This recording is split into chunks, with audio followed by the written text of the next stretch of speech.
July 16th, 2009 is a day I'll never forget. I had been friends with a boy named Andre since we were both in kindergarten. We bonded over video games and other various interests of ours. We had stayed friends all the way up to our freshman year of high school. Though we had been friends for a long time up to that point, we never really hung out at his place. He came over to my house a few times, but I had never been to his house. So we both decided that I should go over to his house for a change and stay the night. So during the latter half of our summer break, I got my things packed and ready to head over to his house. One of my parents drove me over there, and I was pretty excited. I went up to the door and was greeted by his mother, who took me up to Andre's room where he had everything set up for us to hang out.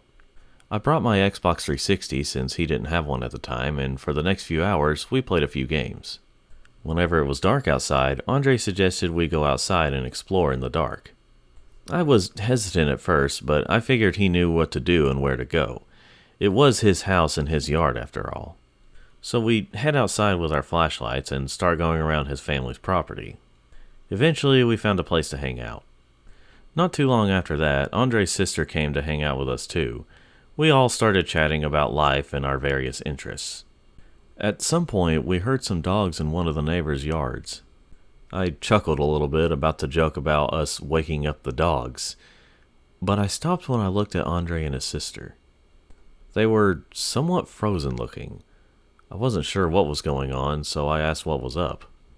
They eventually started telling me about the story of the evil demon dogs that live in their neighbor's yard. Supposedly, these dogs were responsible for the deaths of many other pets and their owners. They told me about how they swore they saw a couple of human bones being chewed on by the dogs. I thought they were joking at first, but they started sounding convincing to my young teenage self. They told me about how they only spare anyone who gives them the right kind of treat. But then they pulled that thing where they said they were getting closer and closer to them, and then made a loud noise to scare me. They both laughed, and I was somewhat irritated, but seconds later I started laughing myself. I was just trying to be a good sport. Soon after, Andre's sister left, and we started to head back to the house to go inside. But I looked over at the neighbor's place. I then had an idea and stopped my friend before heading inside. I told him, "Hey, why don't we go see those dogs?" He paused for a minute and then said, "Dude, the story was fake, remember? There's nothing weird about those dogs." I told him, "I don't know, I'm just curious to see what they look like." He had a more worrying look on his face now, but he was clearly trying to hide it. "No, man, they're nothing really. They're just a couple of Rottweilers," he told me somewhat nervously.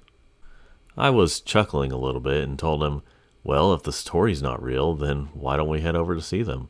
What do we have to be afraid of?" He was hesitant at first, but then decided to go along with me to go see them. He had told me to be extremely quiet and that if they start barking or the lights come on, then run as fast as you can. I chuckled a little bit and we headed over to them. As we got to the fence that separated his yard from their yard, I started feeling a bit uneasy. Andre, on the other hand, started getting more confident. He hopped over the fence and told me to do the same. I was slowly climbing over the fence to try and not make much noise. Using our flashlights, we went to explore the property for those dogs. Once we looked around for a little bit, we finally saw them. A couple of sleeping Rottweilers. They just looked like regular dogs, nothing unusual about them. "Well, this was underwhelming," I whispered to Andre. Andre was once again frozen in fear. I asked him what was wrong, and he shined his flashlight over at one of the dogs' houses and said, "Dude, look." And what I saw had me freezing up as well. It was what looked like to be a human leg bone. I couldn't believe my eyes. We both had the same idea. Back away slowly, and then sprint for Andre's house. However, Andre accidentally fell back, tripping over a large toy ball. This caused the dogs to wake up, look over at us, and start barking.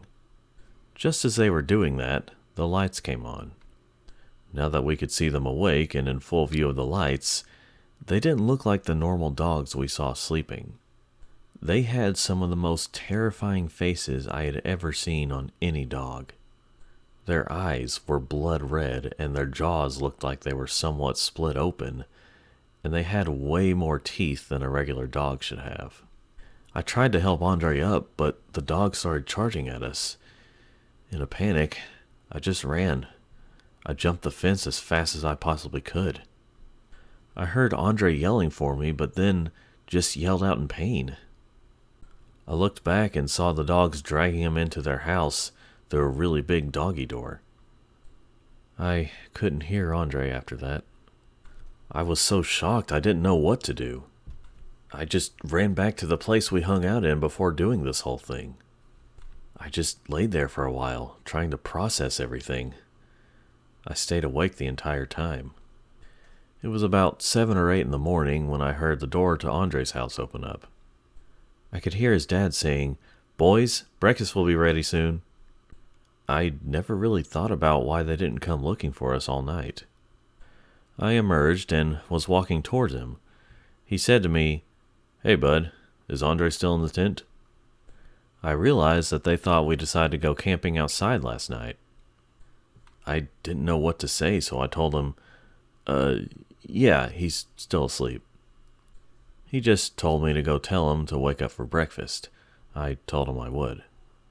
As he walked back inside and closed the door, I ran over to the fence. I hopped over it and started looking for Andre. And I will never forget what I saw. I found Andre in pieces around the yard. The dogs were chewing on his arms and legs down to the bones. They still had flesh on them. His torso was in pieces around the doghouses. And then I saw his head, partially eaten with his jawbone exposed, behind one of the doghouses. The dogs did see me, but they didn't do anything. They then continued eating. So I took that opportunity and just ran, not just away from the neighbor's house, but away from Andre's house as well. I couldn't face them when they truly found out what happened.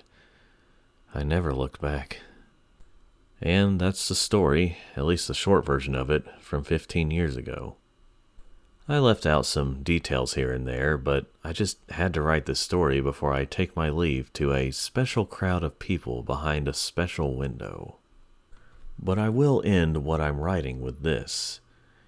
Even though I was there in broad daylight around the dogs and they very well could have chased after me, they must have decided to spare me.